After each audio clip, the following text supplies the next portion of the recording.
Bueno, quedamos atentos. Va a declarar Ciro Pertossi, pide la palabra luego de que ayer hablara Thompson. Sí, exactamente. Thompson, que habló después de que hablara su mamá, y ahora también esta posición de Ciro Pertossi, que evidentemente parece una estrategia de la defensa, ¿no? En una recta final. Nos acompaña en el estudio Fernando Sicilia, que es abogado penalista. Bienvenido, doctor. ¿Qué tal? Bueno, ahí estamos con Marcos, tenemos varias preguntas, le proponemos un ping-pong. Básicamente, en esta recta final, la defensa lo que quiere demostrar es que fue un homicidio simple, una pelea, mientras que la querella lo que quiere demostrar es que fue un ataque premeditado. Sí, exactamente. Generalmente lo que se hace en los debates orales, lo que están haciendo es algo, digamos, de manual. Siempre escuchar primero la prueba de cargo y tratar de controvertirla. Acá el problema que hay, en lo que veo y lo que nos nutrimos de la información, es que hay prueba totalmente objetiva, que son las imágenes, las pruebas testimoniales, en las cuales ya los ponen en el lugar. No está controvertido el homicidio, no está controvertido que les pegaron a Fernando. Lo que está controvertido, lo que tiene que hacerse es una cuestión y meterlo dentro de un marco teórico y dentro de una figura penal, que ahí es donde está la pelea. Sí, ahí está la pelea. Exactamente. Ahora bien, ¿notás, se han quebrado o es parte de la estrategia del doctor Tomei?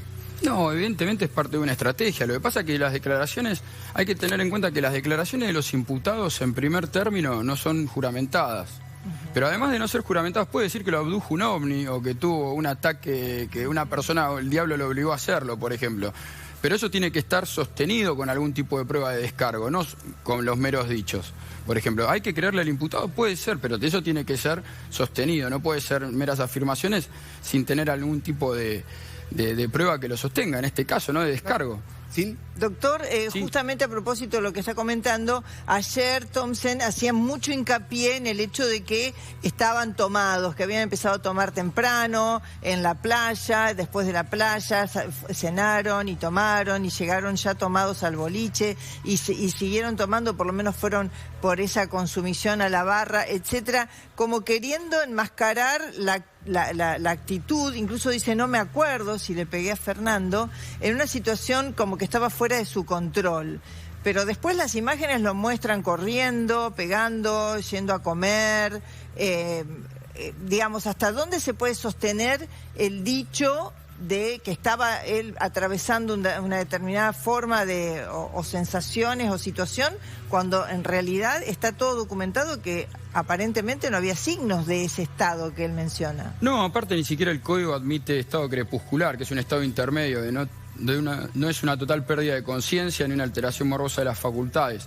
Acá el tema es que entiendo cuando la fiscalía lleva a otros testigos a decir que estas personas eran violentas, que ya habían realizado acciones similares, que habían golpeado a medio Zárate, entiendo que lo que querrían, y siempre hablo en potencial, demostrar es que no se representaron que iba a ser un suceso luctuoso, que iba a producirse la muerte de Fernando. Que es algo que, bueno, lo hacíamos comúnmente, está mal, pero la verdad que nunca pensamos que lo íbamos a matar. Agradecemos mucho el trabajo de Agustina Chiardi de tn.com.ar, que también está en la audiencia. Lo que dice Agustina es que también hay un clima tenso adentro. Hay un clima muy tenso. Marcos, avísame si tenés alguna pregunta para el doctor. Lo que hacemos es pasar en limpio lo que a veces son términos muy complejos para nosotros, Sil. Sí, yo le quería preguntar al doctor porque él hizo referencia al tema de que el imputado no tiene derecho, no está bajo juramento, no tiene derecho o no tiene obligación de decir verdad, y él puede argumentar una situación para que lo favorezca. Pero hoy se espera también el testimonio de los padres, y en ese caso los padres se supone que tampoco están o tienen la libertad de no incriminar a sus hijos, pero sí están bajo juramento. ¿Cómo se da, en qué marco se van a dar estas declaraciones, por ejemplo? Sí, los padres en este caso obviamente están bajo juramento de decir verdad. Son testigos meramente de concepto porque no vieron el hecho, no estuvieron en el hecho. Lo que sí, por el artículo 234 del Código Procesal Penal, no pueden declarar contra sus hijos. No pueden decir, mi hijo ya era violento, mi hijo ya... Digamos, no pueden empeorar la situación procesal de sus hijos porque eso está sancionado bajo pena de nulidad. Pero por ejemplo, sí tienen que hablar de todo el resto de las preguntas que no comprometan a sus hijos, sí tienen juramento de decir verdad. Pero si le muestran un video y dicen, está su hijo en la escena, ellos pueden decir, no respondo, negarse a responder, o tienen que decir, efectivamente si lo ven o no lo ven? Eso lo decide la presidenta del tribunal. Generalmente el defensor dice es una pregunta que puede incriminar al hijo, me opongo a esa pregunta, y la presidencia del tribunal o el tribunal en pleno decide la pertinencia o no de esa pregunta, y si el tribunal dice sí, tiene que responder, está bajo obligación de contestarla. Ayer habló Thompson y el doctor Fernando Burlando de la querella dijo, bueno, es claro, es casi una confesión, nunca vi una estrategia tan mala. ¿Usted escuchó lo que dijo Thompson? Sí, lo escuché y bueno, básicamente sí, trata de aminorar los efectos de toda la prueba objetiva que se volcó en el juicio. Todos los testigos, todos los videos, todos los ponen en el lugar, hasta incluso la prueba de la zapatilla, la prueba pericial, todo ello. O sea, sí coincido con el doctor Burlando en que hay una coautoría funcional acá. Muchos apuntan a ver quién dio la patada final. No importa, esto es un aporte que se realiza para que se pueda llegar al resultado final, que es el resultado muerto. No importa si fue Thompson, si fue Pertossi. Lo que sí veo es que él trata de decir, bueno, no quise matarlo, apunta a un homicidio culposo, quizás. Digo, siempre en el marco de las especulaciones, seguro, ¿no? Seguro. Sí, perdón, Gonzalo. Sí, Gonzalo. No, doctor, yo tengo la sensación de que lo que está haciendo el abogado defensor es llevar toda esta historia desde el artículo 79 del Código Penal, del homicidio simple, al artículo 95, que ya empieza con un tema que me parece central, que es cómo se califica comunicacionalmente este hecho. Es dejar de hablar de un homicidio para pasar a hablar de una pelea, una riña que termina como derivado de eso en la muerte de una persona. Ahora, cuando uno lee, doctor, el artículo 95 del Código, que es cortito, y lo cruza con lo que dijo ayer Thompson, está claro qué es lo que está buscando el abogado defensor. Primero dice, cuando en riña o agresión, ya no habla de homicidio, en el que tomaren parte más de 2 personas, es decir, somos un grupo, no es solo Thompson. Tercero, resultar en muerte o lesiones, ¿no? Las que están calificadas por el Código, sin que constare quiénes las causaron, que es un poco lo que está tratando de marcar la defensa de estos imputados. Si grabó, si se paró o pegó. Exacto, y aparte digo, fue un grupo, no sabemos quién dio el golpe letal, no es que alguien agarró una pistola y disparó sobre la cabeza de una persona. Sigo con el Código. Y es importante esto, ¿no? Se tendrá por autores a todos los que ejercieron la violencia sobre la persona del ofendido y se aplicará reclusión o prisión de 2 a 6 años, con lo cual estamos hablando de penas muy pequeñas si las comparamos con las que seguramente se le van a atribuir a estos 8 muchachos. ¿Está mal, doctor, pensar esto? Sí, entiendo que el homicidio en riña ya quedó desplazado por esta coautoría funcional, justamente cuando no se puede identificar realmente quién es el que realizó el acto homicida o quién asestó, digamos, el golpe final en este caso. Lo cierto es que cada uno de ellos tuvo su parte. Generalmente, como vamos a poner el ejemplo de un robo, la idea es vamos a robar una casa, uno hace de campana. Ese que hizo de campana también responde por el robo. Ahora, lo que no responde si, por ejemplo, los que ingresaron a la casa cometieron un abuso sexual, por ejemplo. Exacto. Pero entiendo que el homicidio en riña, dentro, vuelvo a decir, de mi humilde opinión, quedó desplazado por la coautoría funcional. Y después discutiremos estos institutos traídos del derecho alemán, en el que en el Código Penal alemán sí están previstos, pero en Argentina no. A ver, vamos a ver imágenes de Dolores, estamos en vivo, adentro está Paula Bernini, Sebastián Domenech. Sí, bueno, esperamos eso, todo el mundo habla, y doctor, acá también lo involucro, hablan de que se busca una pena ejemplar, pero me imagino que también el tribunal está también, se debe sentir como una especie de presión social y con una lupa de a ver cómo toma sus decisiones, ¿no?, con respecto a este grupo. Sí, en este caso a mí me parece muy interesante lo que están planteando, porque hay algo que a nosotros nos escapa, que es la inmediación, que es uno de los elementos fundamentales que tiene el juicio oral y lo enriquecedor del juicio oral, que el juez percibe por sus propios sentidos a los testigos, a los mismos imputados. Y el tema de las condenas ejemplares, en mi caso, soy de la opinión que no sirven, porque nosotros tenemos un derecho penal de acto y no de autor. Puede ser malísimo Thompson, Pertossi, etcétera, pero tienen que responder por lo que cometieron. Claro. Y en el 2004, obviamente, siempre el derecho penal corre atrás de los sucesos. En el 2004, con el tema de Axel Bloomberg, se modificó el código, se endurecieron las penas, el delito no bajó. Estos son cuestiones que hay que revisar dentro de las casas, porque muchas veces son festejadas o pasa de largo que un hijo vuelva con un ojo golpeado, etcétera. No hay que pelearse en los boliches, es para irse a divertir. Claro. También hay que tener cuidado con el consumo de alcohol, de drogas. Doctor, a propósito de la condena, ¿no? Y del tribunal, se espera una sentencia para el 31 de enero, pero ¿qué pasa con todo este caudal de información que obviamente el tribunal está incorporándolo a diario, metabolizándolo? ¿Se toman días previos? ¿Va a haber una especie de prórroga entre una última jornada de juicio y ese 31 de enero? ¿O es una especie de situación continuada y el tribunal se va formando, digamos, la opinión durante todo el juicio?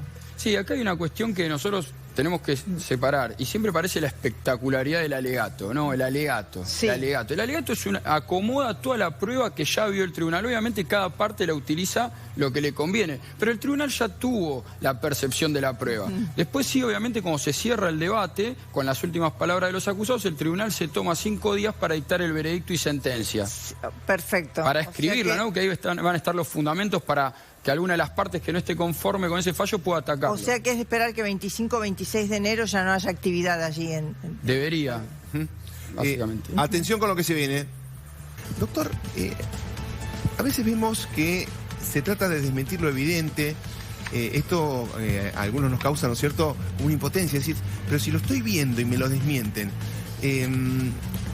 los jueces, ¿qué ven en esto? ¿Cómo actúan los jueces? ¿Hay mucha presión de la opinión pública? ¿Pueden aflarse de eso? ¿Qué pasa en un juzgado? No, tiene mucha presión social los jueces. Tener tantos medios de comunicación en la puerta realmente los condiciona, ciertamente.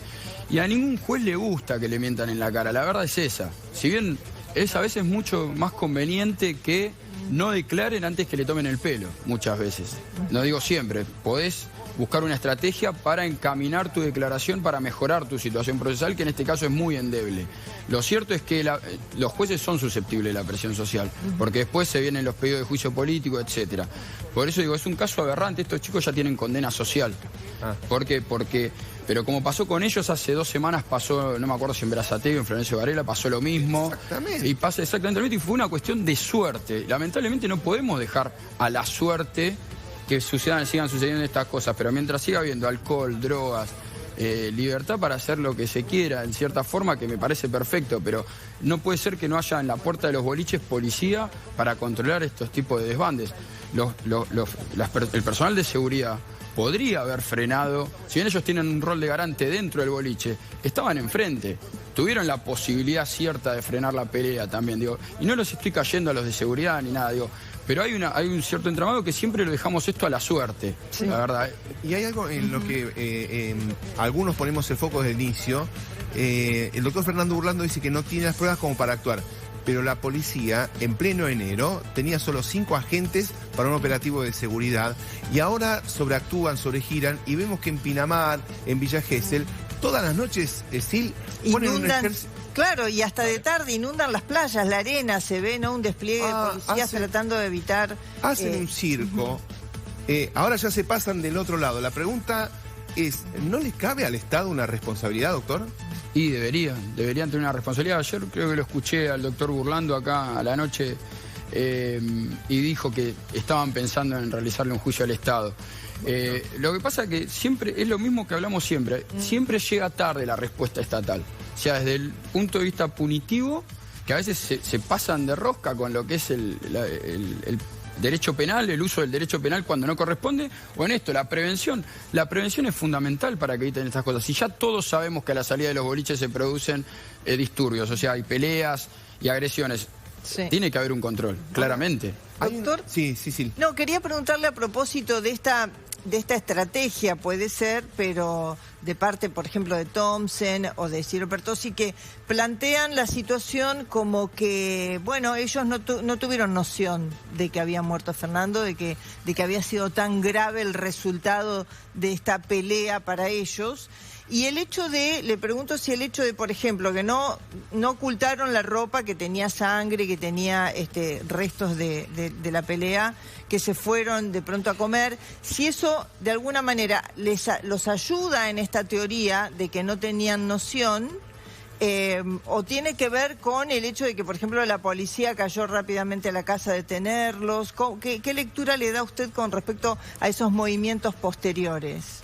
Y me parece raro porque uno de ellos vuelve a la escena y dice caducó, manda el famoso mensaje que dice caducó. Por lo tanto, evidentemente tenían algún tipo de conciencia. Evidentemente no llegaron a descartarse o ni siquiera lo pensaron, no creyeron que pudiera actuar tan rápido la policía.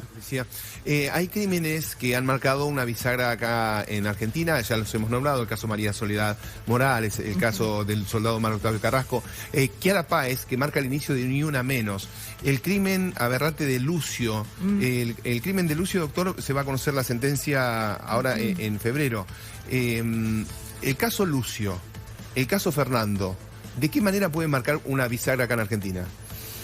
Y el caso de Lucio, evidentemente, debería demostrar que mantener la protección integral a las mujeres, pero no directamente, debe hacerse un análisis totalmente global de la situación, no por el mero hecho de ser mujer, tener un derecho mejor que el otro. Siempre se habla de una desigualdad estructural, de los grupos que siempre fueron desaventajados, como en este caso las mujeres, los afroamericanos en Estados Unidos, etcétera, que el Estado acepta que haya una desigualdad. Pero tienen que tomarse los casos puntuales y no pueden primar unos derechos por sobre los de otros. Y esta fue la consecuencia del caso de Lucio, de que nadie ha tomado las precauciones y siempre lo que hablábamos, lo de la prevención. Todos los actores estatales se desentendieron, la jueza, los asistentes sociales, etcétera, porque ya tenía un maltrato previo a este chico. Y el caso de Fernando Báez Sosa, lo que espero yo, en el código está todo ya. Y incluso estimo, por más que yo no esté de acuerdo, que seguramente le aplicarán la prisión perpetua. Pero esto no sirve de nada si no hay una política de prevención. No son condenas ejemplificadoras, si no hay prevención, si nadie habla con los chicos, si no se sacan las drogas, el alcohol, porque ahora todos los de los boliches lloran, todos, pero te llenan de, no se preocupan, dicen, no, me parece que estás alcoholizado, no te voy a vender más, no te voy a vender más. Se toma como chiste e incluso el tema del consumo de drogas está en las canciones, está en las series. En las series se la pasan consumiendo droga y en las canciones se promueve el consumo de drogas.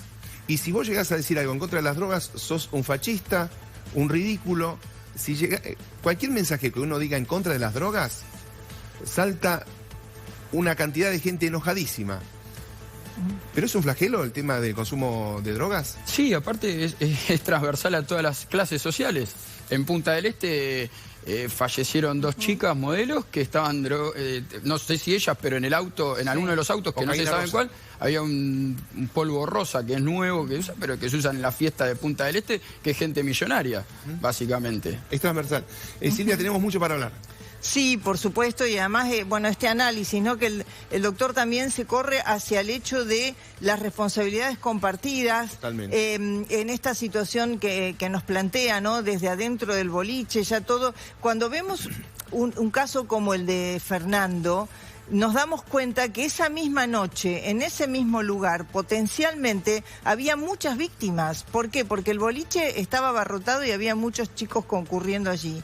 Porque estaba el grupo este grupo de chicos violentos, pero seguramente habría algún otro grupo violento dentro del boliche. Donde están los de la seguridad que de alguna manera se lavan las manos de puerta para afuera, donde la policía estaba ausente. O sea, casi que tenemos que ver la foto como una especie de tragedia potencial para un montón de chicos. En ese caso fue Fernando, pero de no atacarse la base de todo lo irregular, es como que con Fernando uno ve y dice, se alinearon todos los planetas para el mal, pero todos esos planetas estaban también para otros que habían concurrido esa noche. Sí. La condición era realmente de mucha ausencia de responsabilidades del Estado, de control, de la policía, demasiadas cosas para revisar, ¿no? Mirá, te voy a contar una anécdota, me pasó el sábado, fui a ver a La Renga en Mercedes y se anunciaba que había boleterías.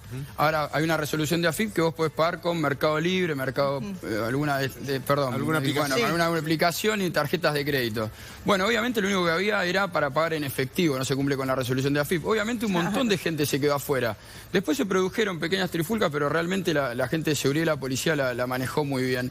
Pero Eso se podría haber evitado. Había 400, 500, 1000, 2000 personas que quisieron pagar su entrada y no pudieron porque no tenían medios. Entonces, esto, cuando después dicen, no, incidentes en el recital, ¿la producción qué hizo? Exactamente. O sea, ¿por qué no pusieron Wi-Fi para que pueda la gente acceder? Prevención. Claro. Es todo prevención. Yo tengo una hija de 15 años y trato de hablar con ella. Yo no, si después, de 17, perdón, de 15, trato de hablar con ella de las cosas. Tal cual. Bueno, hay declaraciones de Fernando Burlando. Sí, Marcos, y acá aprovechamos que estamos con el doctor Sicilia para preguntarle, esta situación sigue apuntando a, de pronto, la búsqueda de nulidades, ¿no? Y de alguna manera poner en entredicho alguna de las pruebas. Sí, básicamente lo que se trata de buscar es decir que se violó la cadena de custodia, es decir, cuando se hace una extracción, se hacen las pericias telefónicas, hay que poner el número de email del teléfono, que es como nuestro documento nacional de identidad. Sí. El chip tiene una numeración y se lo tiene que poner en modo avión. ¿Para qué? Para que no se puedan alterar los datos, ni entrar ni salir datos. No es difícil, ¿eh? No, eso se pone en un sobre, además sellado, con una cadena de custodia y se manda al cuerpo de asesoría pericial. Utilizan el UFED Celebrity Premium y eso forma un número de hash, se llama, que es un número único e inalterable que nunca se puede modificar para mantener la cadena de custodia. Ahora bien, si esos teléfonos fueran manipulados, muchas veces el personal policial, en su afán de trabajar, vamos a ponerlo así, sin conocer los protocolos, lo manipula. Ahora, si me preguntas si esa nulidad puede modificar el curso del juicio, no. Es una nulidad que tiene otro causa independiente. Vamos a poner, descartamos toda la prueba de los teléfonos. Están los videos, están las testimoniales. O sea, hay otro causa independiente para llegar a condenarlos. Vamos, digo, en el peor de los casos, ¿no? Que la nulidad es, lo llama la última ratio, se trata de subsanar el proceso. Pero sin perjuicio de eso, con todo el resto de las pruebas también estaría habilitado a condenar. Bueno, estamos en una recta final. ¿Cuáles son los tiempos entonces? La semana que viene, ¿qué va a pasar, doctor? Y la semana que viene, evidentemente, van a terminar con la prueba testimonial, se va a incorporar la prueba que es por lectura y en base a eso van a alegar. Fiscalía. ¿Cuánto tiempo tiene la justicia, los jueces para deliberar entre ellos? 5 días. Porque, por ejemplo, en Capital vos tenés el veredicto, un adelanto de veredicto, y después salen los fundamentos. En provincia sale veredicto y sentencia, todo junto. Tiene que salir también los argumentos y la construcción razonada del fallo. ¿Qué tema, Silvia? Porque acá se va a jugar o una cadena perpetua para todos, para algunos, y si es para algunos, ¿cómo demuestra que hubo una premeditación? Realmente para los jueces es un trabajo enorme. Sí, seguramente, pero además estaba pensando en esta semana casi como la decisiva, doctor, en lo que pasa esta semana y en todo caso en el comienzo de la próxima, porque está cada vez más cerca, en todo caso, ese paréntesis que necesitará el tribunal para deliberar antes de dar la sentencia. O sea, estamos en los días casi decisivos. Sí, totalmente. Igualmente, un poco de lo que hablábamos antes, el tribunal ya tiene un concepto, después discutirán entre ellos y sería muy bueno que el fallo sea unánime, ¿no? No con votos en disidencia, sería muy bueno que los jueces puedan realmente llegar a discutir entre ellos y tener una visión común de los fallos para que después no utilicen ese voto en disidencia, etcétera, para poder recurrir y agarrarse de eso. Más o menos con la evaluación probatoria hasta el momento de lo que ya se fue llevando adelante, diciendo que ahora los testigos son de concepto, no son testigos, o lo que se intenta es poner en tela de juicio la manipulación de los teléfonos, o incluso también estos peritos médicos que fueron a discutir sobre la chica que le hizo el RCP, que realmente a mi punto de vista, no voy a hablar de los colegas, ni porque tengo un código de ética, pero realmente me parece que no es un buen consejo ir a discutir a una persona que trató de ayudar y que además está certificada y que además hay doctrina de curso de causales hipotéticos que eso tampoco, por más que eso hubiese aumentado el resultado, se iba a producir igual. Ahora, los acusados rompieron solo el silencio en esta última etapa, en el último tramo. Durante mucho tiempo mantuvieron como un espíritu de cuerpo, un silencio, entre ellos muy monolíticos, no un bloque. Sí, totalmente.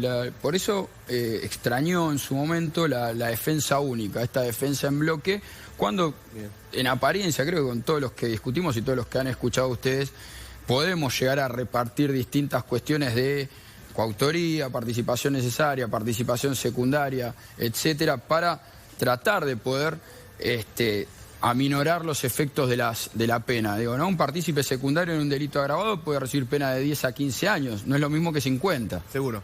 El doctor Fernando Sicilia es abogado penalista. Después tenemos más consultas, ¿sí? Sí, muchísimas gracias. Estamos con el doctor Sicilia. Sí, estamos con el doctor Sicilia y yo le quería preguntar a propósito de esta especie de denominador común hasta ahora, doctor, de los que están participando. Lo que parecía primero que se rompía este pacto de silencio. El primero, Luciano Pertossi, que dice yo no estaba ahí con respecto a un video y no dijo nada más. Después Thompson que dice yo no tuve intención de matar. Ahora Ciro Pertossi que dice yo no le pegué, frené la patada. Evidentemente nos está marcando un denominador común que se reconocen, porque no pueden justamente obviar que está todo documentado, se reconocen en la escena, pero prácticamente es como que no hicieron nada. Yo no fui. Sí, evidentemente intentan llevar su estrategia a demostrar esto que hablábamos antes, de un homicidio incluso hasta culposo, que no tenían, se representaron que podía ocurrir la muerte, pero confiaron en que esto no iba a ocurrir en base a esas peleas que tuvieron anteriormente. No quise el elemento volitivo, el elemento de voluntad de cometer el homicidio. Ahora bien, tenemos la figura del dolo eventual. Sí, racionalmente se representaron que lo podrían haber matado y tenían todos los medios y no detuvieron su accionar, obviamente consumaron este homicidio que podría ser simple en este caso, ¿no? Pero ellos lo que intentan sacar todo el tiempo son las agravantes e incluso llevarlo hasta el extremo de la culpa. Y de la culpa, cuando hablo de culpa, es la diferencia que hay con el dolo, que es un delito mucho menor, un homicidio culposo que puede ser, por ejemplo, un accidente de tránsito. Claro, o sea, como que lo mataron sin querer. Exacto. Vamos a volver enseguida con el doctor Sicilia. Y ahora... Los liberamos, chicos, así vuelven al interior de la audiencia. Mientras, a propósito de este punto, un poco ya lo abordamos con el doctor Sicilia, pero quiero volver sobre el hecho de que cómo puede repercutir esta duda que se está planteando sobre la pericia de los teléfonos, este cambio de un sobre con todos los teléfonos a 9 sobres, etcétera. No veo repercusión alguna en lo que es la base, el tronco del caso. Básicamente, siempre se puede cuestionar. También llama la atención que no hayan ofrecido perito de parte. Siempre hay que notificar. Este perito de parte debería haber actuado eventualmente cuando se hicieron las pericias. ¿No? Exactamente, porque es obligación de la Fiscalía notificar a los imputados sobre la pericia y el código le ofrece 3 días para presentar perito de parte. Después que no lo haga...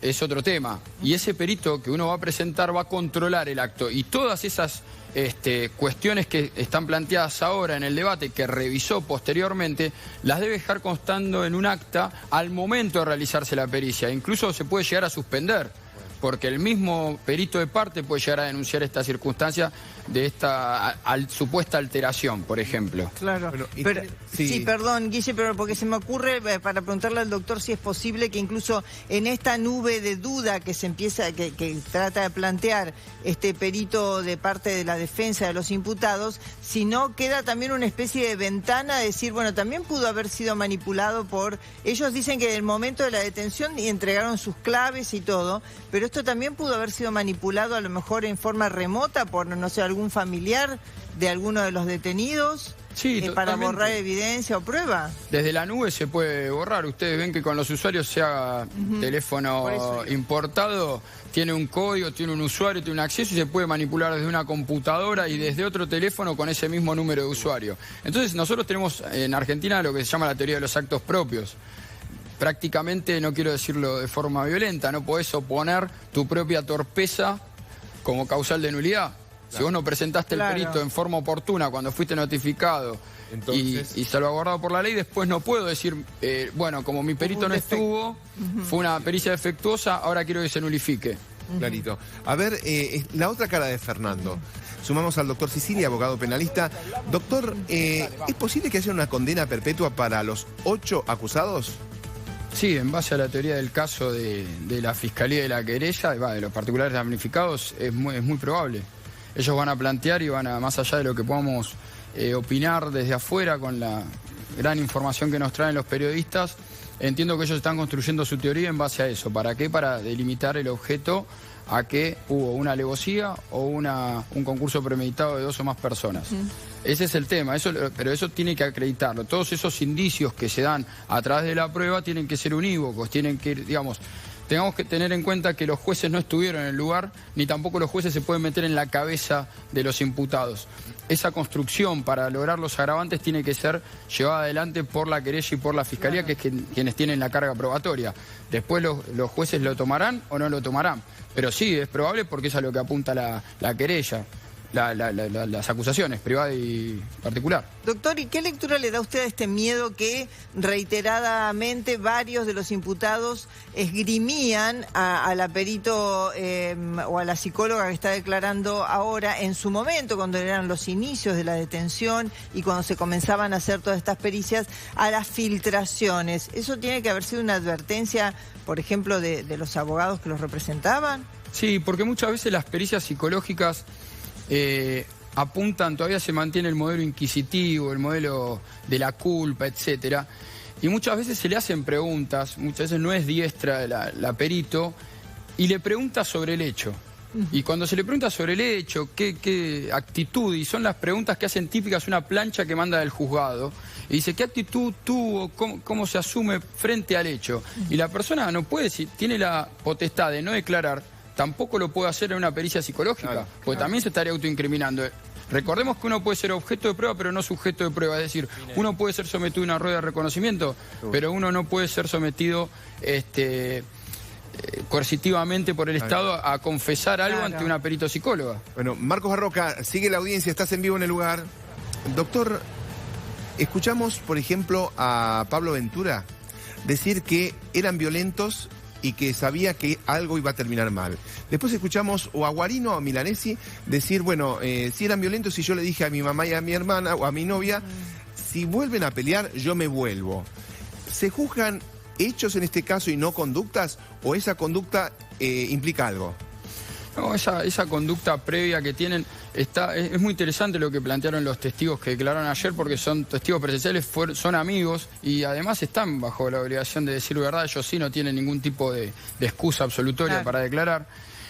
Básicamente aquí hay que juzgar, entiendo yo, el hecho concreto, más allá de que obviamente tratan de arrastrar estas conductas previas, pero como te dije antes, si nosotros venimos arrastrando conductas previas en la cual no se produjo el resultado de muerte, confiamos en que eso no va a pasar y quedaría más cercano al homicidio culposo en todo caso. Me parece que sí estar puestos en el lugar, ya demostrar que eran conductas violentas, ¿no? Porque si hablamos de un tema de psicopatía, es un tema patológico, y un tema de sociopatía es un tema conductual. Entonces, no me voy a meter en el terreno de la psicología, pero sí evidentemente venían mostrando estos rasgos violentos, ya sabían de estos rasgos violentos. Lo que hay que acreditar en este caso es que esos rasgos violentos, esas conductas anteriores las llevaron a cabo y no les importó matar, tuvieron desprecio total por la vida ajena y que lo hicieron en base a las agravantes que plantean las acusaciones. Bueno, ¿tenemos una información urgente? Enseguida volvemos, doctor.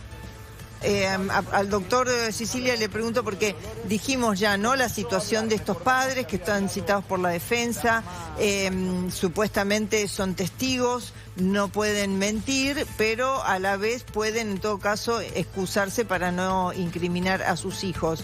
Pero digo, ¿qué valor usted como abogado y como apelaría a este recurso? ¿Qué puede aportarle al tribunal el testimonio de un padre, de un imputado, con la carga emocional que eso significa y que además no estuvo en el lugar de los hechos?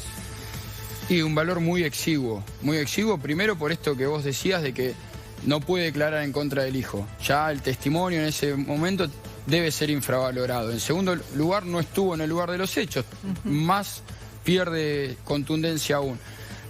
En todo caso, generalmente se llaman los testigos estos de concepto para el momento de que una pena divisible, al momento de valorar atenuantes y agravantes, se tome como atenuantes las conductas del hijo, que es un buen muchacho, que lo quieren todos, etcétera, que es el denominador común dentro de lo que es las estrategias en caso de testigo de concepto, y quizá lo que quiere demostrar es la actitud posterior al hecho, esto de no sabíamos, no me enteré, nos pusimos a disposición de la policía, de la justicia, etcétera, como para que se tome como atenuante. Testigo de concepto se llama. De concepto. Ahora, algo actuó en Thompson, en Máximo Thompson, cuando la vio la mamá, en algún momento esto, bueno, tuvo una parte de reacción, después se abrazó a lo que es la estrategia del doctor Tomei. Pero lo que debe ser para estos chicos ver a su familia, hablando y viceversa, son todas familias destruidas. Eso sí. Sí, totalmente. Esto acá tienen, obviamente los primeros que ellos en algún momento, sea la calificación que le den, en algún momento van a salir. Fernando Báez Sosa no vuelve nunca más. Pero sí es verdad que son todas familias destruidas, tanto, sobre todo los padres de los chicos. Pertossi tiene a los 2 hijos detenidos, con una expectativa de pena de 50 años de prisión. Se va a morir y no lo va a poder ver nunca más. O sea, prácticamente no lo disfrutó. Tremendo. Y por eso está tan en discusión el tema de la prisión perpetua. Y bueno, la familia de Fernando, que está ya totalmente destrozada y nunca, ni siquiera que le den perpetua a los homicidas, va a poder devolverle un poco de tranquilidad. ¿Qué debiera cambiar en la sociedad, no? Porque es muy fuerte lo que acaba de decir el doctor Sicilia. Es muy posible, algunos de estos chicos, sus padres no vuelvan a verlo en vida, en libertad.